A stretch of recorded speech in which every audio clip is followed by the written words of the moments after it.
Tujuan pembuatan video ini adalah untuk mengedukasi tentang bahaya pinjaman online, seperti bagaimana cara kerja pinjaman ilegal dan juga dampak negatifnya terhadap konsumen. Dengan adanya video ini diharapkan dapat meningkatkan kesadaran hukum terkait pinjaman online dan teknologi informasi, lalu juga dapat menjelaskan peran kode etik dan tanggung jawab profesional penerjemah, serta menyampaikan pesan moral tentang pentingnya kejujuran dan integritas dalam berbisnis. Sebelum itu, kita perlu mengetahui definisi singkat dari penerjemah. Penerjemah itu merupakan seseorang yang mengubah teks tertulis ataupun teks secara lisan dari satu bahasa ke bahasa yang lain dan memastikan konteks asli tetap terjaga. Penerjemah itu memiliki beberapa kode etik. Yang pertama itu adalah kerahasiaan.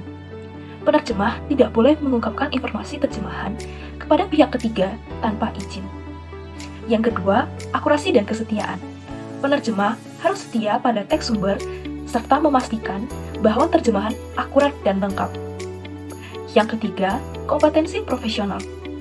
Penerjemah harus menerima pekerjaan yang sesuai dengan kemampuan mereka. Yang keempat, imparsialitas. Penerjemah harus bersikap netral dan tidak memihak dalam melaksanakan tugas mereka. Yang kelima ada integritas dan tanggung jawab. Penerjemah harus bekerja dengan integritas tinggi, menghormati tenggat waktu, dan mematuhi semua persyaratan kontrak kerja. Lalu yang keenam, hubungan dengan klien dan rekan sejawat. Penerjemah harus membina hubungan baik dengan klien dan rekan sejawat, bersikap profesional, jujur, dan transparan dalam komunikasi serta interaksi mereka. Lalu yang ketujuh, kepatuhan terhadap hukum. Penerjemah harus mematuhi semua hukum dan peraturan yang berlaku, baik dalam menjalankan pekerjaan mereka maupun dalam hubungan profesional mereka. 我们在一家的建立一个公司，公司需要很多顾客。好的，老板。Bos mengatakan kita harus mencari banyak nasabah untuk perusahaan ini. Halo, dengan perusahaan Jicu. Memberikan pinjaman dalam waktu 24 jam. Syaratnya sangat mudah. Bisa bayar nggak? Kalau misal besok nggak bisa bayar, KTP, foto, dan nomor telepon bakal kita sebar, atau bisa lebih parah dari itu.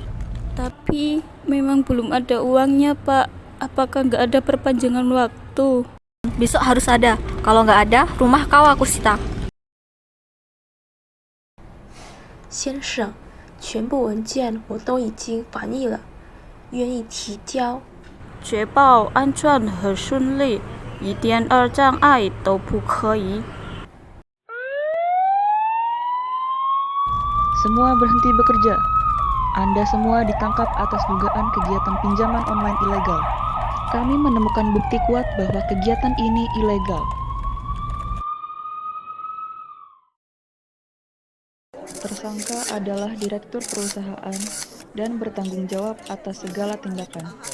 Sedangkan tersangka ini berperan sebagai penerjemah dan komisaris yang membantu dalam izin usaha dan sebagainya.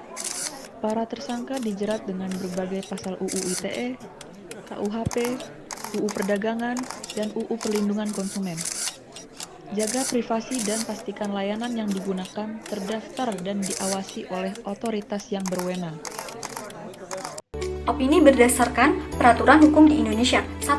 UU ITE dan KUHP dalam pasal 27 ayat 5 Jungto, pasal 45 ayat 1 UU ITE dan pasal 368 KUHP yang mengatur tentang penipuan dan ancaman yang dilakukan melalui teknologi informasi. Dalam kasus ini adanya keterlibatan dalam pinjol ilegal dengan menggunakan aplikasi berbasis teknologi informasi. Dalam hal ini, penerjemah membantu dalam izin usaha dan operasional perusahaan pinjol ilegal serta turut dalam pelanggaran tersebut. Yang kedua adalah UU Perdagangan dan Perlindungan Konsumen. Dalam pasal 115 Jungto pasal 65 ayat 2 UU nomor 7 tahun 2018 tentang perdagangan dan pasal 8 ayat 1 huruf F dan pasal 3 ayat 1 huruf C dan D Jungto pasal 62 ayat 1 UU nomor 8 tahun 1999 tentang perlindungan konsumen, melindungi konsumen dari praktek bisnis yang merugikan. Dalam hal ini, peran perusahaan dalam operasional yang melanggar hak-hak konsumen. Dalam hal ini, penerjemah juga turut serta dalam hukum ini.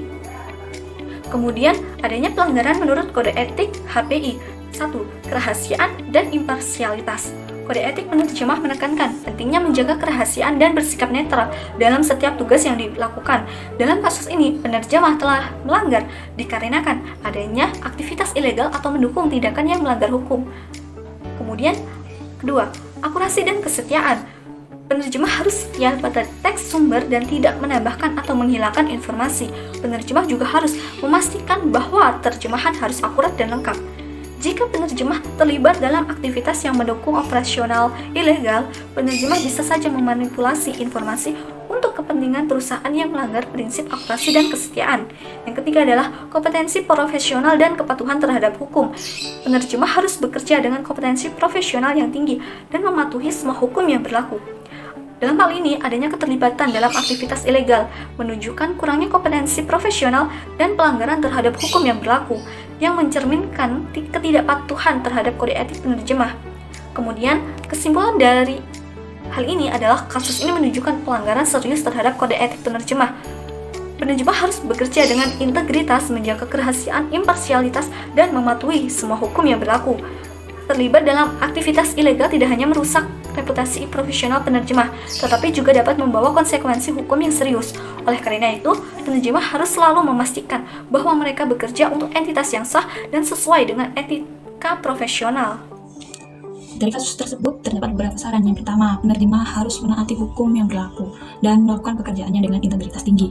Yang kedua, penerjemah wajib menolak jika perusahaan atau rekan kerja yang dibantu melakukan tindak ilegal dan tidak etis. Yang ketiga, penerjemah wajib melaporkan dan membawa bukti yang kuat jika perusahaan, teman kerja, atau direktur melakukan tindak ilegal. Maka penerjemah wajib melaporkan kepada pihak yang berwenang. Yang keempat, penerjemah harus bekerja secara profesionalisme dan menjaga kerahasiaan apapun yang telah diterjemahkannya, kecuali perlunya pengungkapan untuk mengungkap hal yang ilegal, melanggar, atau tidak etis.